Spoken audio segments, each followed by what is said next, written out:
Our gathering song for the month of September is number 360, Here We Have Gathered. Please rise in body or in spirit.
Good morning, and welcome to the Unitarian Universalist Society.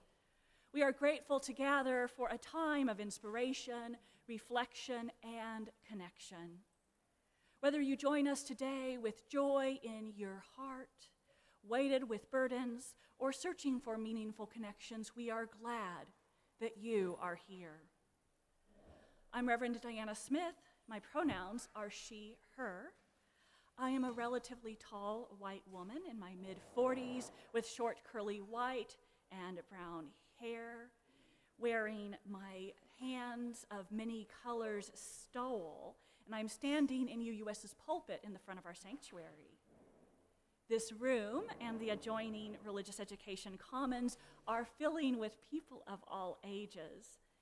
And through the window walls of our sanctuary, we connect with the natural world around us, where the sky is a beautiful blue color being marked by geese migrating south in this exact moment. And seemingly overnight, new spider webs are appearing, so that if we just all stopped cleaning for a few weeks, we would be decorated for Halloween with no effort at all. As we gather, we give thanks for this land and all who have cared for it over the centuries, particularly the Kickapoo, the Iowa, the Sauk, and the Meskwaki, and the Oceti-Sakowin nations. As people of many ages, genders, races, sexual orientations, classes, abilities, and health statuses, we know how important it is to come together and to work together to create a radically welcoming spiritual community. As Unitarian Universalists, our faith expresses our core value of love through how we agree to be together and to support each other. We're guided by the shared principles, sources, and values of our living religious tradition. And this morning, as we explore knowledge and whose words we get to listen to, we will celebrate our values of pluralism and justice. We'll be exploring how, as part of our value of pluralism, we covenant to learn from one another in our free and responsible search for truth and meaning. and to embrace our differences with commonalities with love, curiosity, and respect. And we'll be exploring how, through our value of justice, we covenant to dismantle racism and all forms of systemic oppression. Two very important things in these times. Today's worship service is for all ages. All Ages Sundays are a valuable time for us to notice the many ways that members and friends of all ages can learn from each other. We hope everyone feels welcome to make some noise, move your bodies, and participate as fully as you are able. The nursery is available for children 5 and under throughout the service. And if doing something with your hands helps you, we invite you to visit our soul work table outside the sanctuary doors to pick up an exploratory guide or coloring sheet or something else to work with. And if you're newer to our congregation, we invite you to learn more about us after the service by talking with a greeter or by filling out the visitor form in our YouTube show notes that will let us connect with you. And now, our call to worship is by Frances Ellen Watkins Harper, who was born as a free black woman in Baltimore, Maryland in 1825. She was an abolitionist, suffragist, poet, teacher, public speaker, and writer, and one of the first African American women to be published in the United States. She published her first book of poetry at the age of 20 and had a long and prolific career, dying in 1911. She was a member of the First Unitarian Church of Philadelphia, and this is her poem. Let me make songs for the people, songs for the old and young, songs to stir like a battle cry whenever they are sung. Not for the clashing of sabers, for carnage nor for strife, but songs to thrill the hearts of men with more abundant life. Let me make the songs for the weary, amid life's fever and fret, till hearts shall relax their tension and careworn brows forget. Let me sing for little children before their footsteps stray, sweet anthems of love and duty to float o'er life's highway. I would sing for the poor and the aged when shadows dim their sight of the bright and restful mansions where there shall be no night. Our world, so worn and weary, needs music pure and strong to hush the jangle and discords of sorrow, pain, and wrong. Music to soothe all its sorrow till war and crime shall cease and the hearts of men grow tender, girdle the world with peace. Our opening hymn for this morning is number 407. We're going to sit at the welcome table. Please rise in body or in spirit.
Good morning. My name is Kezia Walker Cecil. I am a tall white woman with red hair up at a bun, and I use she and they pronouns. I'm very happy to be wearing a green and white striped shirt today because green is my favorite color.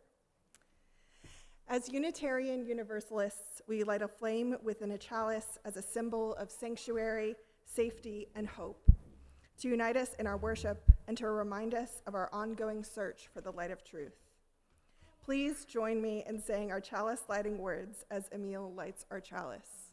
Emil was very excited to light the chalice this morning. Life is a gift for which we are grateful. We gather in community to celebrate the wonder and mystery of this great gift. So let us now kindle the flame of our liberal religious heritage and renew our covenant of mutual love and care. Love is our doctrine, the quest for truth is our sacrament, and service is our prayer. To dwell together in peace, to seek knowledge in freedom, and to serve those in need. This we promise, this we covenant, with life and one another. Thank you so much. We also light a candle for justice and healing as a reminder of our interdependence with Earth and with all members of the global community, especially the most vulnerable. We light this candle so that we may not be numbed to injustice and trauma, but rather find strength, courage, and love as we work in solidarity with others for liberation, justice, and healing. Together, we create resilience and hope. Today, as we light this candle, we're particularly mindful of those whose stories and voices are being silenced and systematically removed from history. May our ears be open to listen to their stories, even when those stories make us uncomfortable. And may we have the courage to stand against the oppression and injustice that their stories reveal. As I light this candle, let us hold a time of silence to listen to our hearts and bodies, or perhaps to lift up prayers.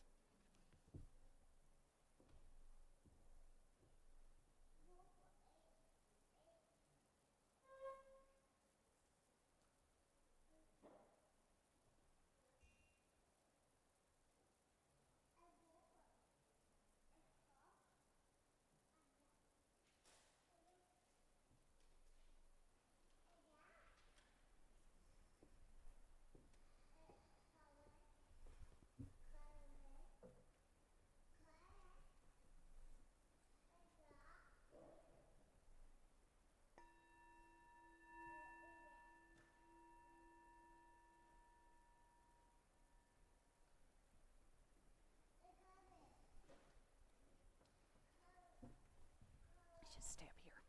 Could you actually hand these to the choir folks over there? Okay. So we're going to start our time together by thinking about how we learn and what and where. And so I actually have a question for all y'all. There are a few copies, just a few, that the choir folks can share because you're not going to be able to see the questions that come up here. But I have a question for everyone of all ages. What is something that you learned in school or preschool that changed the way that you thought about the world? In a moment, I'm going to invite you to kind of share some of your answers, to kind of shout some of them out. But we're going to give you a couple examples to help you think of something that you want to share. So for me, something that I learned in school that changed the way that I thought about the world was that I learned about the solar system, about space, and new ways that we are understanding physics and the universe. Learning that brought me so much delight, awe, and wonder. How about you, Kezia? Well, when I was in middle school, I took a Spanish class, and my teacher taught us specifically some of the ways that Spanish is spoken differently around the world. And I already knew that English had different accents and dialects, but being able to learn about that in Spanish, and especially around food words and how different countries have food words, was really fun. So what are some things that you all learned? I'm going to kind of take about 5 answers and shout them back out to everybody. So shout them out. What are some things that you learned? Mike. Mike learned about evolution, and it just totally turned him around. Anybody else? What? You learned about genes? Learned about our DNA, about our genes and how they get inherited and passed on and affect all these things about us. Did you have something? What do you have? That death was a real thing. Yeah, that is an important thing to learn about. And I remember learning about that and also about decomposers that help everything turn around in the whole cycle of life. That's a great thing to learn about. And over here, learned about art. Oh my gosh, learning about art in school in all these different ways we can make it. That was amazing for me. All right, I'll take one more. Oh, actually, I'll take two more. Hillary and then, yeah. Melatonin. About melatonin, yeah. That was a great thing to learn about. And back here.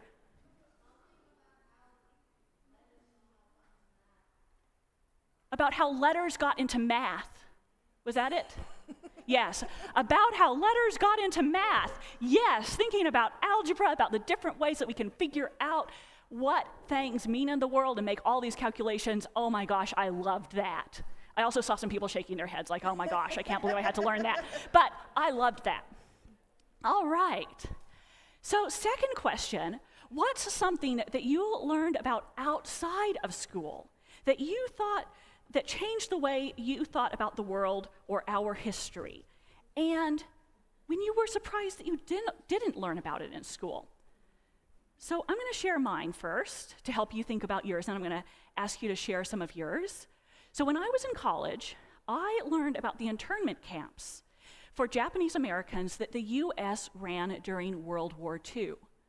A Japanese American friend who was studying them and her family's history told me about them.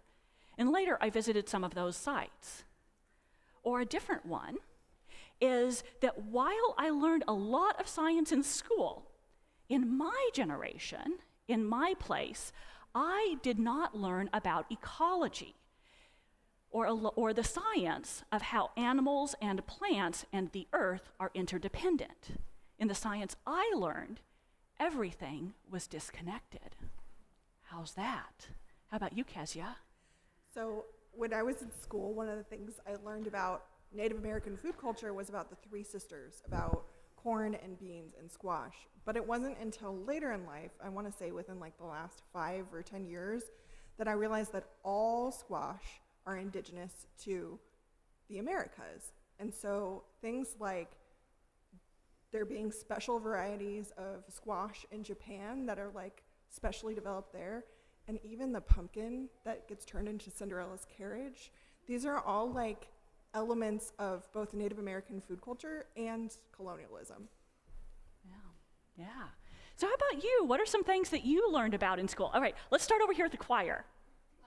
That you didn't.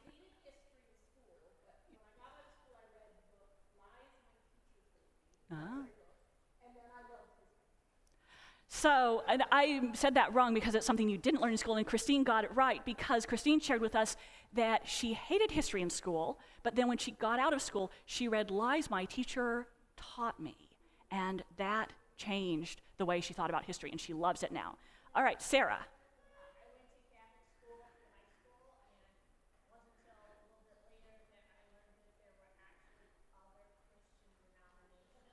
Okay. So Sarah went to Catholic school all the way up, and it wasn't until later on that they learned that there were other Christian denominations, and it blew her mind. How about back here? Yes. Could you say that again? Wow, okay, I didn't know that. There's an airport that's bigger than a country. You just taught me something. That's cool.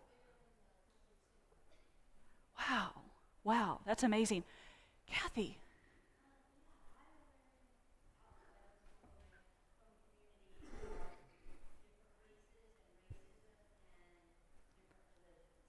Okay, and Kathy's sharing that outside of her school and home, she learned about different races and racism. And okay, I'm gonna take, all right, we've got so many, this is awesome. Okay, all right, let's go over here to Rochelle, and then we'll go over here, yeah.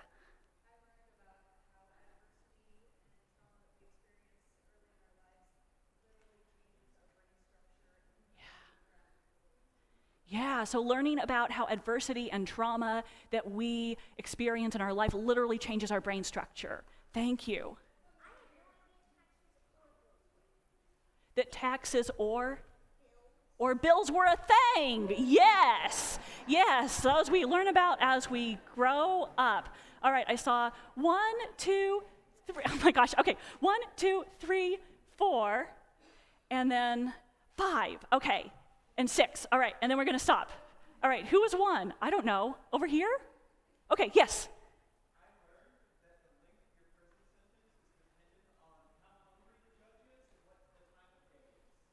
Okay, learning that the length of a sentence in prison depends on the time of the day and how hungry the judge is. Yeah, not so great.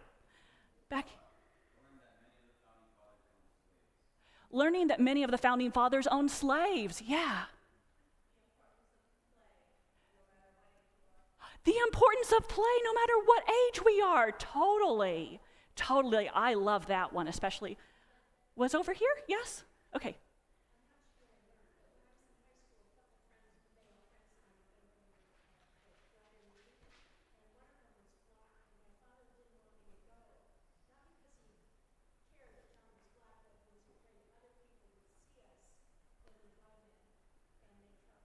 Okay, so Colleen was sharing a story about her father didn't care about her hanging out with a black friend, but was concerned about how the world would look at that and how that would be perceived. I had somebody over here. Okay, I think I had, I had Edie, yes, and then. When you learn something, your brain, it changes. Isn't that cool? That is super cool. Thank you. All right, and then I think I had Dee, and then I had Liz. Okay, 2 more.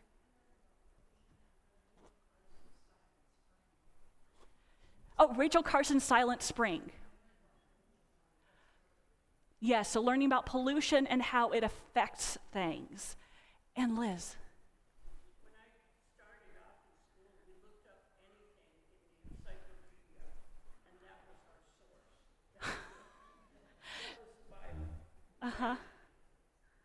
In 10th grade, one of my instructors made us sign a pledge to watch the news every night and to check out other sources, Ooh.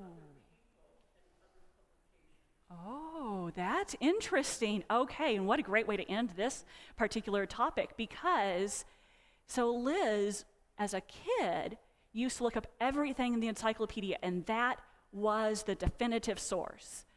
But in 10th grade, a teacher made their class sign a pledge to listen to the news and to look up things from many different sources, because it turns out when we hear things from lots of different people, we learn more.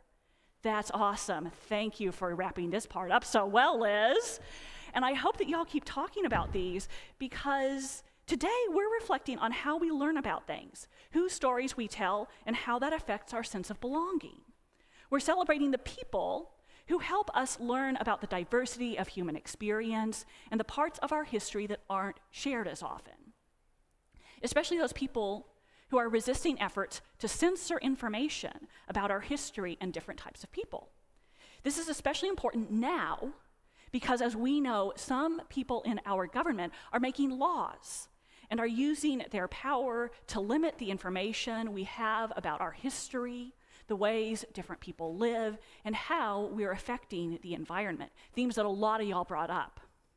While it's hard to hear some of the difficult stories about our history and how we're affecting our environment, it is important to learn these things because they tell us about mistakes that people have made in the past, about how those mistakes continue to impact the world that we live in, and they help us learn about ways that we can do things better. And strangely, sometimes the stories that don't get told are actually about wonderful parts of our history, or they're about communities of belonging for people with marginalized identities, or they're about communities that changed the world in powerful ways, or they're about ways that our world is full of wonder and how we can care for it. So they can be really inspiring and point us where we want to go. Like me learning about ecology, or Liz learning about going to multiple sources, or Edie and Rochelle learning about how our brains can change. And while sometimes it can be confusing to learn about people who do things differently than our families or communities, we live in a pluralistic world. That means that people are diverse in culture, experiences, and theology. This is something that we love and we value, so it is important to understand the different ways that people live and how and why. This helps us develop understanding and empathy, as well as live well as part of a diverse world. It's also very important to see ourselves and our community's histories represented in books and stories, in all of what we learn. It helps us know that we all belong, and that there are places and people who love and affirm us. So today, we're going to be celebrating how we learn about these things and the people who help us learn about them, and we'll be developing plans for how each of us can be part of this work. Now, Kezia, do you want to help us get started with that? Into the next step of that, actually, I should say. All right, so I'm going to start by telling you our first story. This is a story of a person I did not know about until I started helping organize this service, and I got to learn a lot about this person, and I'm looking forward to learning more about her later as well. So Frances Ellen Watkins Harper is one of our Unitarian Universalist ancestors. She helped people in the 19th century, in the middle and late 1800s, to learn about and abolish slavery. She promoted women's rights, expanded the right to vote to all Black people and to white women, to develop ethical language, and to develop new styles of literature. Frances Ellen Watkins Harper wrote the poem that we read at the beginning of today's worship service. She thought it was important that Black writers not only write about slavery and justice, but also about feelings, hopes, and beliefs. She wrote poems about dandelions and motherhood, and she also wrote a lot about human rights.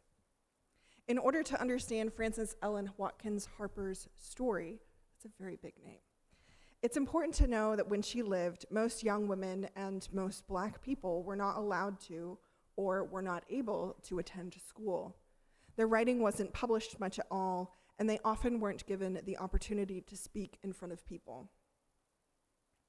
Frances was born in Baltimore, Maryland in 1825 to free Black parents. Even though she had to leave school at 14 to work, she had the opportunity to learn to read and write at her uncle's school. Frances used her education to become one of the first published African American authors in the United States, and eventually, many people paid to read her words and to come hear her speak. When changing laws made it difficult for free Black people to live safely in Maryland, she moved to Ohio and eventually to Philadelphia. She worked as a servant, as a seamstress, and as a school teacher before becoming the first woman to teach at Union Seminary. But all along the way, she wrote poems and stories and published her work, starting at the age of 20. In Pennsylvania, she worked to help escape formerly, this sentence got away from me, okay.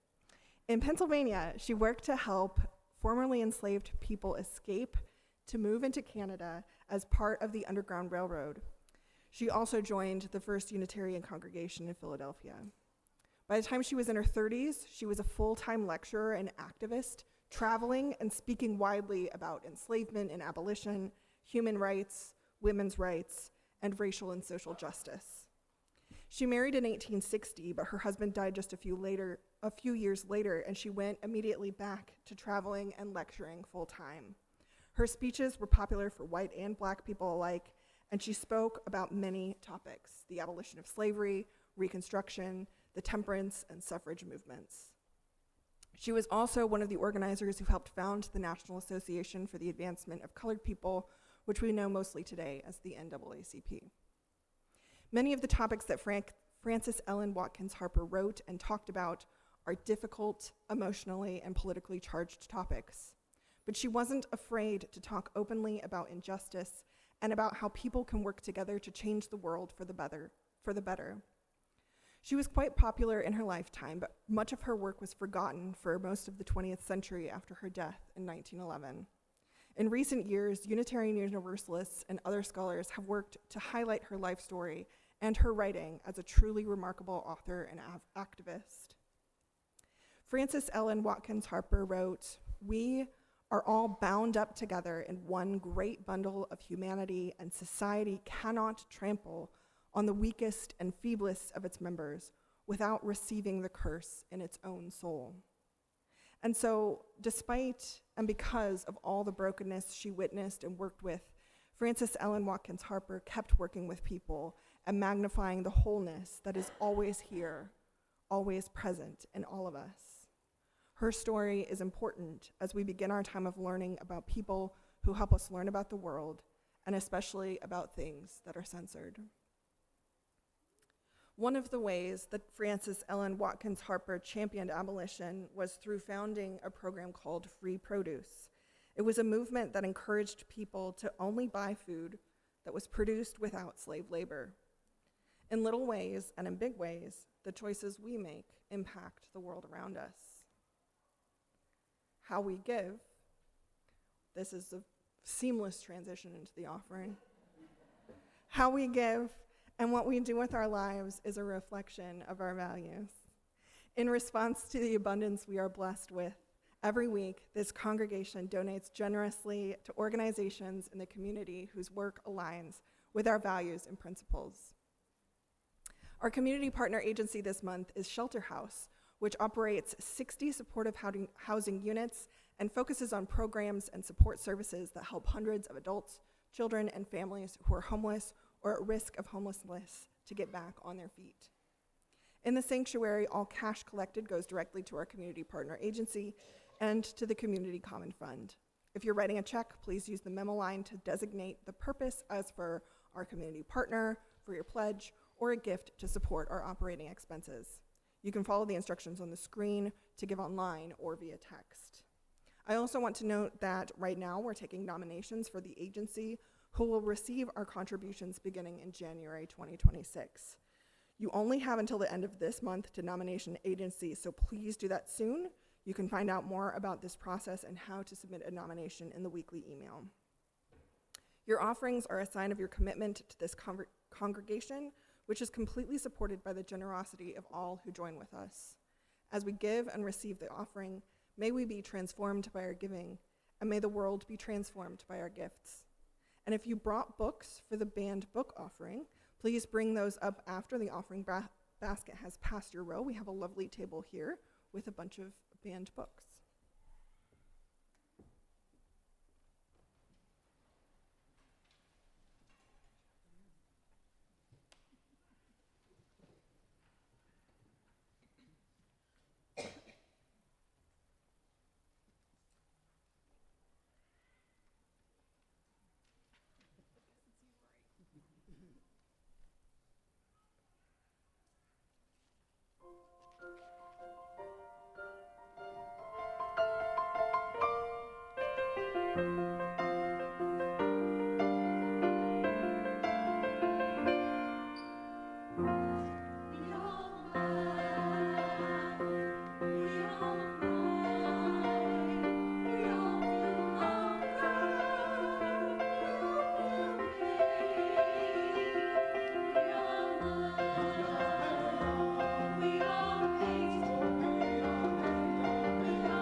So we are one, as the choir just shared with us.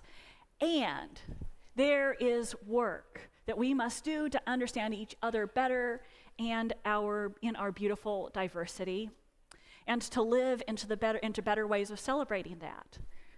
One of the things that Frances Ellen Watkins Harper knew, and that we celebrate here, is that it matters who gets to tell stories and who tells our story.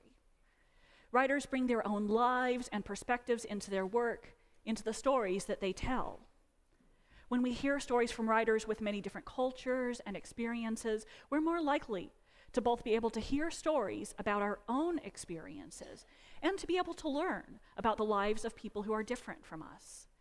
This is a big part of living three of our values: creating diverse, multicultural, beloved communities with our value of justice, honoring the inherent worth and dignity of everyone, including ourselves, our value of equity, and learning from one another with our diverse cultures, experiences, and theologies, our value of pluralism. And so now I want to share with you a story that I love. It's called Hair Love. I'm going to read the story right here, and I'm going to share the book pages. They're also going to be on the screens. If you are in the RE Commons and you want to look at the storybook pages, or if you're back there and you want to see them better, come on up. All right. So this is the book Hair Love by Matthew A. Cherry, illustrated by Vashti Harrison. My name is Zuri, and I have hair that has a mind of its own. It kinks, coils, and curls every which way. Daddy tells me it's beautiful. That makes me proud. I love that my hair lets me be me. In funky braids with beads, I am a princess. And when my hair is into puffs, I am above the clouds like a superhero. My hair even does magic tricks. One day, Rocky and I were playing outside when along came the rain. From large to small, it went presto, just like that. There is nothing my hair can't do. Today, I woke up extra early all by myself. I was too excited to sleep. It's a big day. Daddy was still sleeping. Shh, I said to Rocky as we tiptoed past him. Lately, Daddy has been worn out. He makes me breakfast, takes me to school, goes to work, picks me up. And yesterday, we went for a bike ride around the park. I think he needed a break. Because today is special, I want a perfect hairstyle. This calls for a professional's touch. Paws off, Rocky. As Rocky hits the computer, Daddy heard the crash. Zuri, what on earth? He asked. I was only trying to help, I said. Daddy smiled. Can I help too? It'll be a piece of cake, Zuri, Zuzu. The first style was a big no way. The second was no better. No, Daddy. Then Daddy tried slicking my hair back into 2 puffs. But ping, away went that band. Ouch, Daddy yelled. Wait a minute, Daddy said, as he reached into a drawer and pulled out a pick. Ta-da! Daddy, really? I said. I'll be right back, he promised. Now how's that? He asked, pulling a hat down over my eyes. Daddy, come on. We can do better than that. I really need my hair to be special. Don't worry, he said. We'll figure this out. Then I had a great idea. Daddy gathered all of the tools that we needed, and we were set. Watching carefully, Daddy combed, parted, oiled, and twisted. He nailed it. Funky puff buns, pretty, and so much fun. Rocky approved too. I put on my superhero cape as the final touch to have a perfect look. "Where's my Zuzu?" Mommy called from the door. She could not get in the house fast enough. "Mommy, you've got to be the prettiest Supergirl I have ever seen," she said. "And your hair is beautiful, Zuri. Who did it?" I looked at Daddy and beamed. Mommy smiled. "Very nice. Thank you. We learned from the best," Daddy said as he gave her a big hug. My hair is Mommy, Daddy, and me. It's hair love. And that is my story.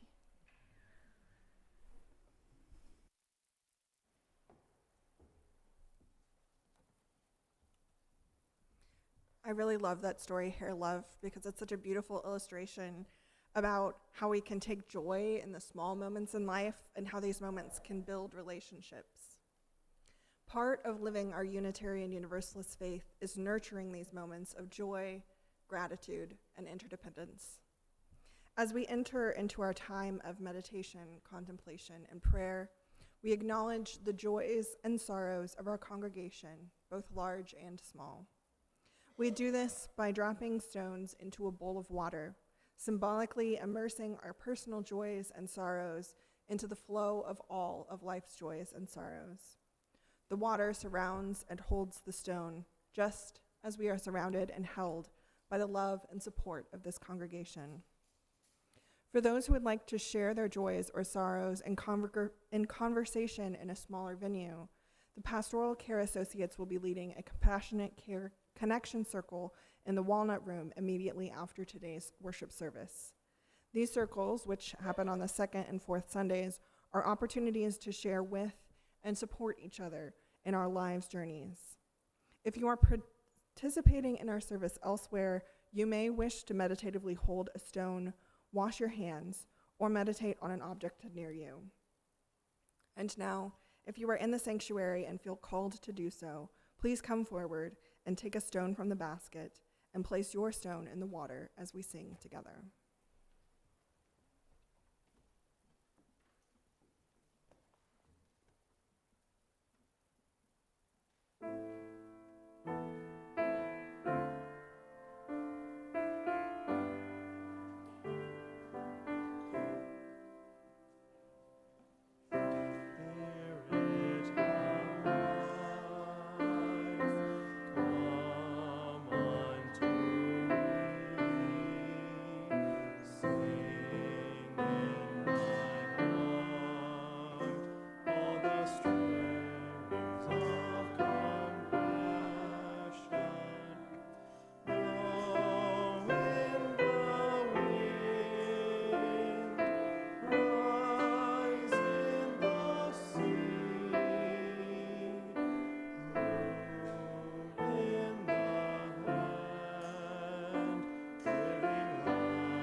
hold me close, please set me free. Spirit of life, come to me, come to me.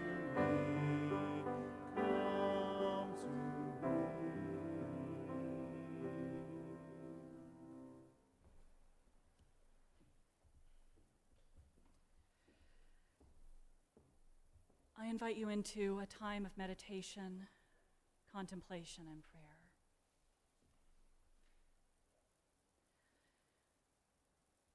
Spirit of life, come unto me. Come unto us. We know that you are always here, moving within us with each breath, moving through the world around us.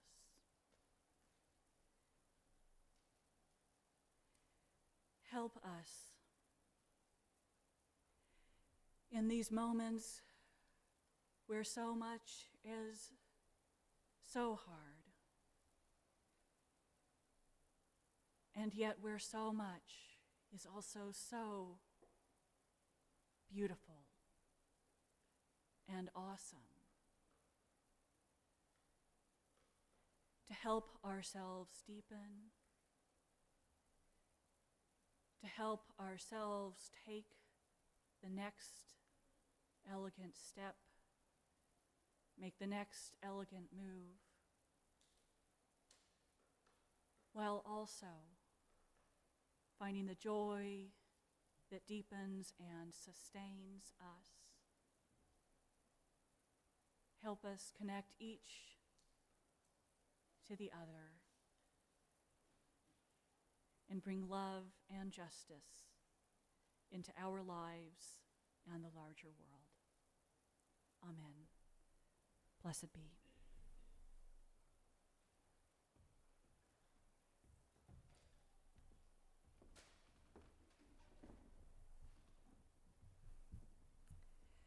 There are some books that celebrate our beautiful diversity that are being challenged and removed from libraries because some people don't want children to see stories about the diversity of genders and sexual orientations and families that exist in the world.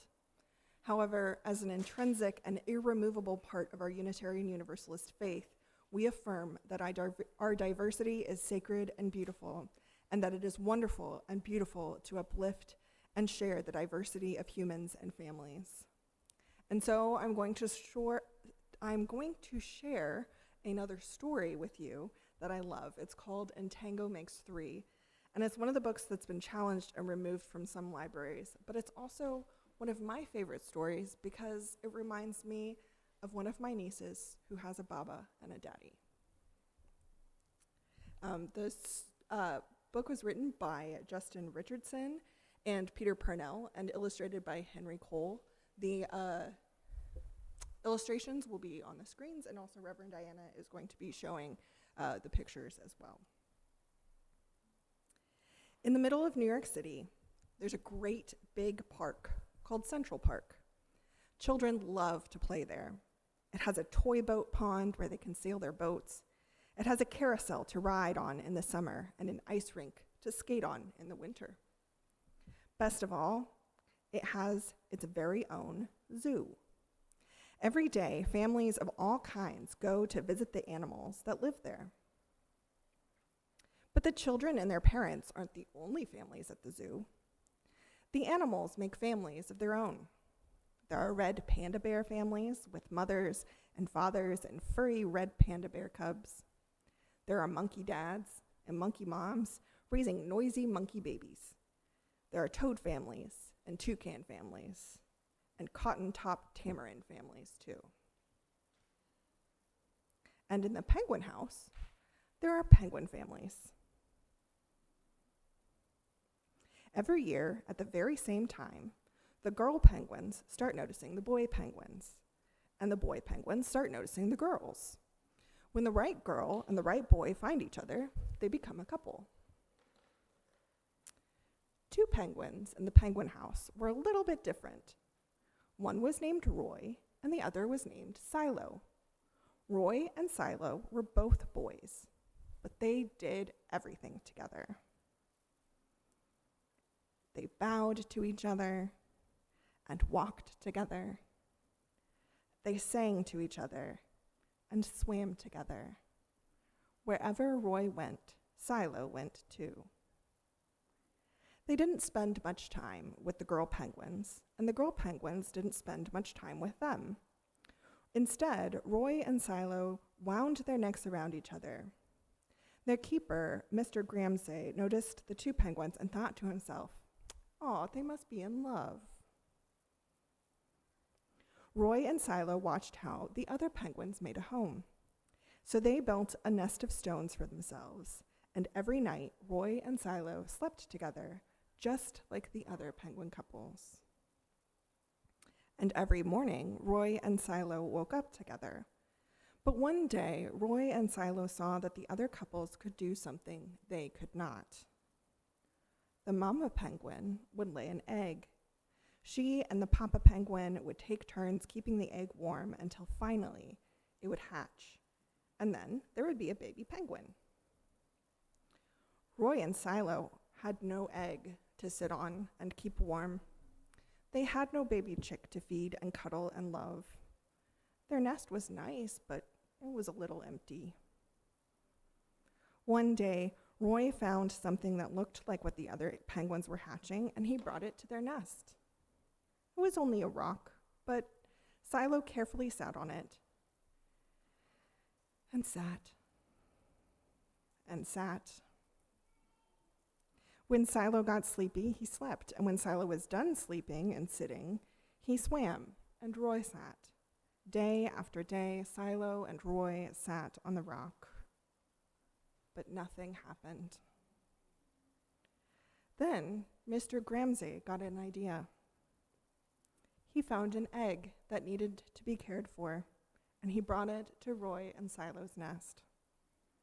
Roy and Silo knew just what to do. They moved the egg to the center of their nest. Every day they turned it so each side stayed warm. Some days Roy sat while Silo went for food. Other days it was Silo's turn to take care of their egg. They sat in the morning and they sat at night. They sat through lunchtime and swim time and supper. They sat at the beginning of the month and they sat at the end of the month, and they sat all of the days in between, until one day they heard a sound coming from inside their egg. Beep, beep, beep, beep, it said. Roy and Silo called back. Squawk, squawk. Beep, beep, answered the egg. Suddenly, a tiny hole appeared in the egg's shell, and then crack! Out came their very own baby. She had fuzzy white feathers and a funny black beak. Now Roy and Silo were fathers.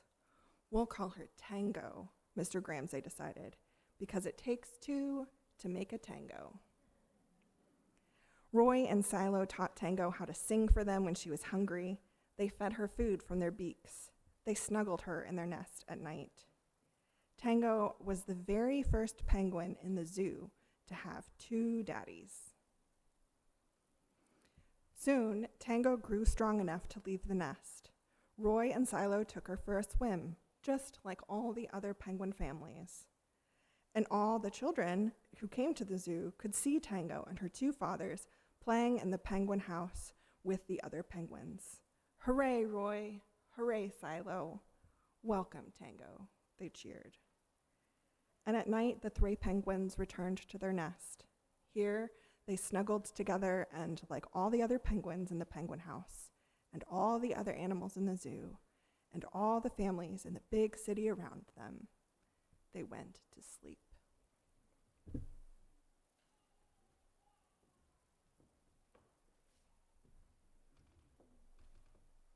Oh, I'm supposed to do the next part. Sorry. Our congregation is made up of many people and many communities. We gather in many ways to learn, sing, laugh, share meals, try new things, and help repair our world. Together, we create a community that nurtures us as we seek to live more fully and fiercely into this world. This morning, Rochelle Honey Arcement is here to share about our Banned Books Club.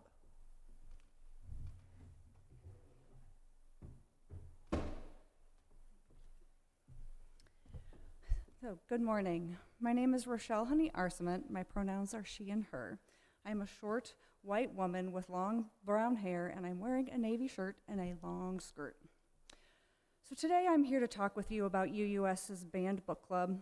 Last year, after the election, I was searching for a way to cope with our reality and a way to live into my values without overtaxing my already overcommitted existence.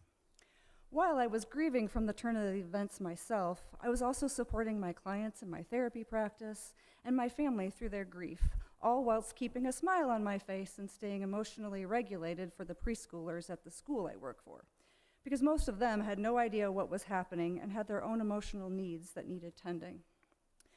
So how could I take care of my needs, connect with others on a deeper level, and resist the oppression happening in our world, all while working 3 jobs as well as my other commitments? I thought about a number of ways to participate and protest, but most of them drained me of the energy I needed to serve the people that I work with. So what was another way? I thought, I know what I can do. Books. More specifically, banned books. I was already in one book club, and reading was already a part of my self-care routine. I've already read 176 books this year, so. But with all of the book banning going on, it seemed like an appropriate time to start reading more banned books. For me, it is joy. It is like joy as resistance. They cannot take away my joy, and they cannot take away my books. We know that many of the books that are being banned are due to LGBTQIA+ or other DEI reasons, and research shows that representation matters, and being able to read about someone who looks like you or acts like you is important for mental health. Research also shows that reading about the experiences of people who are different from us also expands our thinking and increases our ability to empathize with others. So we need to have books about all sorts of experiences in order to best understand our world and to have good mental health. So I thought, hey, I will read in defiance of what is happening in our country and our world, and I will discuss those books with others who also want to resist by reading. So I proposed the idea of the Banned Book Club to Reverend Diana and to Nick, and they thought it sounded good. So we started the group last winter and had a few meetings, and with Nick, brought the author Ellen Hopkins, who is one of the most banned authors in the country, to lead a workshop and speak about her experiences. As spring arrived, people's lives got busy with activities and commitments, so we put the club on hiatus. And now we want to restart the Banned Book Club. We've been meeting at 4 p.m. on the second Sunday of the month. So come join us. Sign up, read, and connect with others while discussing important topics of our time. Be a part of the resistance, even if you think of yourself as more of an introvert, like I do.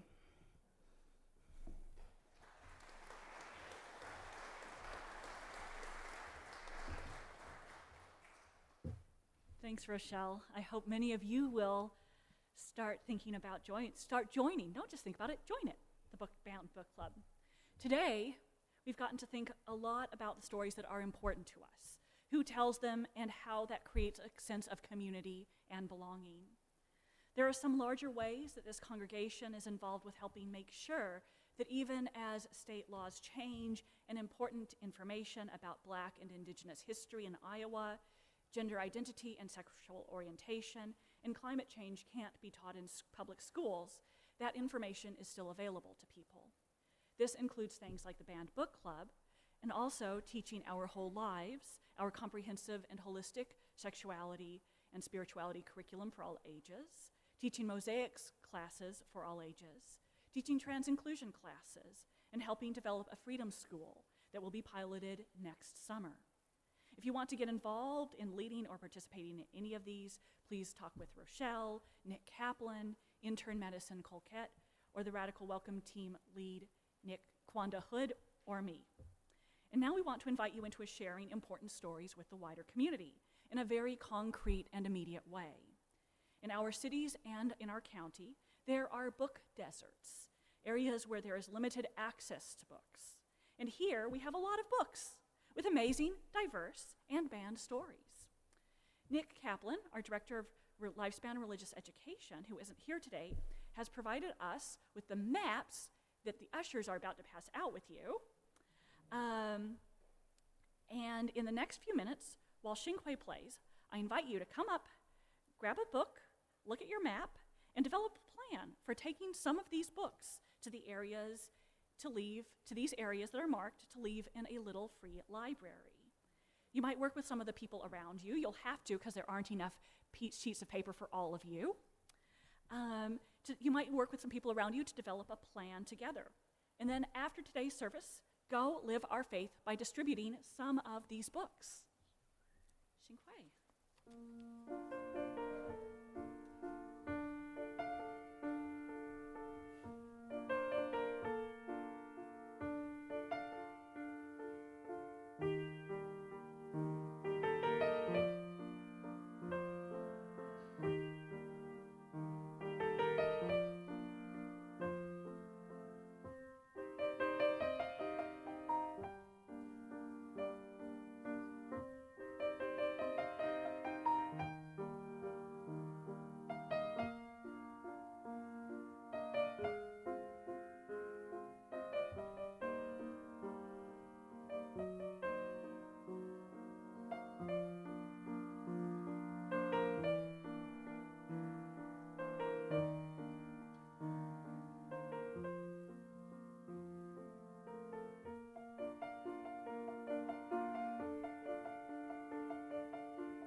May what has been shared today help us more fully affirm our interconnection and live into love and justice.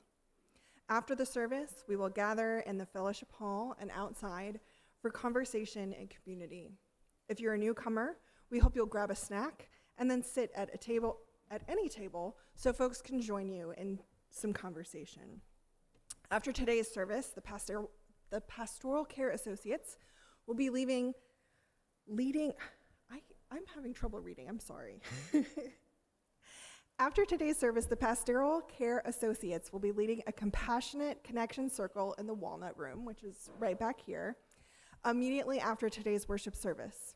This week, you can also submit your nominee for next year's community partner agencies, be part of the immigration accompaniment in Cedar Rapids on Wednesday, keep cultivating joy at our dance party on Tuesday night, or come here on Saturday morning for a day of service with the land ministry team.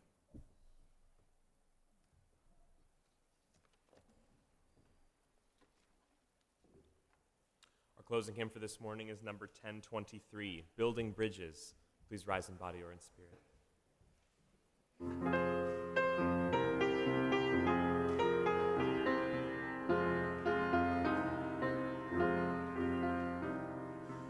Building bridges between our divisions, I reach out to you, will you reach out to me? With all of our voices and all of our visions, friends, we could make such sweet harmony. Building bridges between our divisions, I reach out to you, will you reach out to me? With all of our voices and all of our visions, friends, we could make such sweet harmony.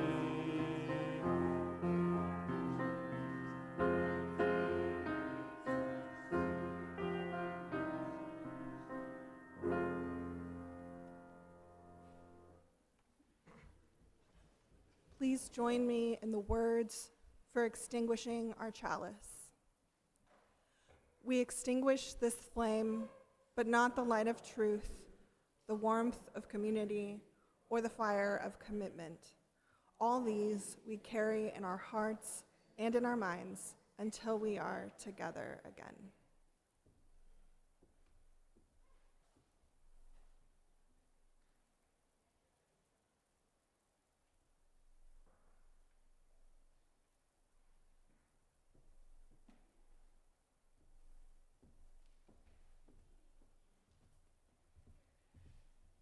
As you go out into the world this day and this week, may you go sharing stories. If you didn't get a story from here, go find one to share. There are great places like public library book sales where you can find wonderful books. You can get them online. You can go to a local bookstore. But go sharing stories and making space for people's stories to be heard. Go in peace, love, and justice, living love ever more fully and fiercely into this world. Amen, and blessed be.